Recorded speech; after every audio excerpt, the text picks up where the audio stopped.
তো তোমরা কিভাবে শাড়িতে পিকো করবে তারই একটা ছোট্ট ভিডিও তোমাদের সাথে শেয়ার করার জন্য নিয়ে চলে এসেছি।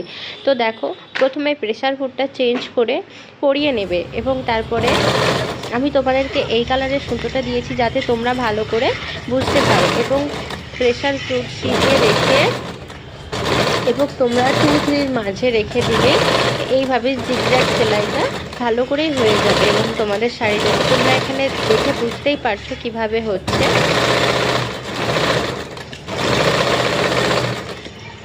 তো খুব সুন্দর এবং একটু একটু করে কাপড় নিয়ে ভালো করে ধরে ধরে করবে, তো দেখবে ভালো করেই এসে যাবে।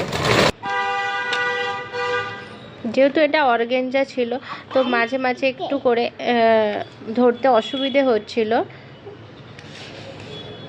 তো এইভাবে পুরো শাড়ির আঁচলটাকে ধরে নেব।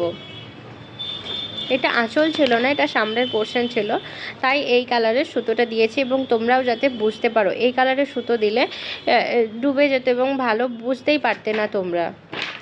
আর আরও যদি কিছু ভিডিও তোমাদের ভালো লাগে আমার ভিডিও চ্যানেলে, তো অবশ্যই চ্যানেলটিকে লাইক, কমেন্ট, শেয়ার এবং সাবস্ক্রাইব করে দেবেন।